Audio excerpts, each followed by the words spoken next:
রাজ্যের মন্ত্রী হিসেবে শপথ নিয়েছেন বিধাননগরের বিধায়ক ডক্টর সারদত্ত মুখোপাধ্যায়। স্যার, আপনাকে যেটা প্রথম প্রশ্ন, আপনি পূর্ণমন্ত্রী হিসেবে শপথ নিয়েছেন, যেটা সম্ভাব্য হিসেবে স্বাস্থ্য দপ্তরের কথাই শোনা যাচ্ছে। আপনার প্রথম প্রতিক্রিয়া জানতে চাইব মন্ত্রিত্ব নেওয়ার শপথ নেওয়ার পর, এবং মানুষের জন্য অলরেডি আপনি কাজ করা শুরুও করেছেন, মন্ত্রী হিসেবে কি কি পালন করছেন? প্রথমে হচ্ছে মন্ত্রিত্ব পাওয়ার পর অনুভূতি ব্যাপক। এটা মিথ্যে কথা বলে লাভ নেই। কোনোদিন জীবনে তো আর ভাবিনি যে মন্ত্রী হয়েছি। মাননীয় মুখ্যমন্ত্রী আর আমাদের দলীয় সর্বশীর্ষ নেতৃত্ব, তাদের সবাইকে আমার নমস্কার ও ধন্যবাদ। দায়িত্বভার এখনো দপ্তর বন্টন হয়নি, হলেই বুঝতে পারবো কি দায়িত্ব।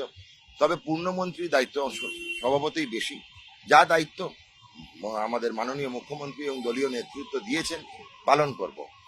এতদিন চিকিৎসার পালন দায়িত্ব তো প্রচুর, মানুষের জীবনের দায়িত্ব পালন করে এসেছি, এটা থেকেও পিছপা হবো না।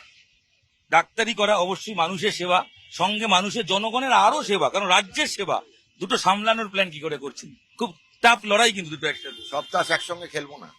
আপনি সাংবাদিকতাও করতে থাকবেন, দেখতে থাকবেন, সবই চলবে। আমার ঠিক দুটো প্রশ্ন।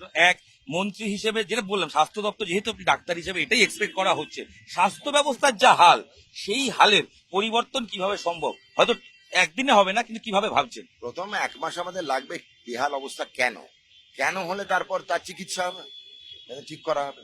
সময় লাগবে, এত তাড়াতাড়ি বলা যায় না, এক কথায় বলা যায় আমার না। শেষ প্রশ্ন, যে কাজ দপ্তর আপনি পাবেন, সেক্ষেত্রে আপনার নিশ্চয়ই পরিকল্পনা রয়েছে, এক বা দুই। বললাম, হ্যাঁ, প্রথম পরিকল্পনাই হচ্ছে আগে বেহাল অবস্থা কেন বা কি করা দরকার, তারপরে সেটা করা। আজকের দিনটা কি করবেন, মানে কিভাবে প্ল্যান করছেন? যা ছিল আমাদের কার্যপ্রণালী তাই এরপর? চলছে। এরপরে আরো কতগুলো কাজ আছে, এখন হাসপাতালে যাচ্ছে, হাসপাতালে রোগী দেখবো, তারপরে আমি বাকি কাজ। আপনার হাসপাতালে রেগুলার ডিউটির জন্য আজকে রোজ রোজ। সেই ডিউটিতে আপনি এখন হ্যাঁ যাচ্ছেন। হ্যাঁ, ঠিক আছে। আমরা কথা বলছিলাম রাজ্যের নতুন মন্ত্রী সারদত্ত মুখোপাধ্যায়ের সঙ্গে। তিনি বলছেন যে যে দায়িত্ব তিনি পাবেন, সেই দায়িত্ব তিনি নিষ্ঠার সঙ্গে পালন করবেন। তবে প্রথম 1 মাস টার্গেট থাকবে যে কোথায় ঘুণ রয়েছে, কোথায় গাফিলতি রয়েছে, সেটা খুঁজে বের করা, এবং তারপর সেই রোগের সঠিক ওষুধ দিয়ে মেরামত করা এবং মানুষের জন্য সেবা করা। ডাক্তারি যেভাবে সেবা চলবে, তার সাথে চলবে জনগণের সেবা। ক্যামেরায় অর্চনার সাথে ইরন রায় বর্মন, নিউজ 18 বাংলা।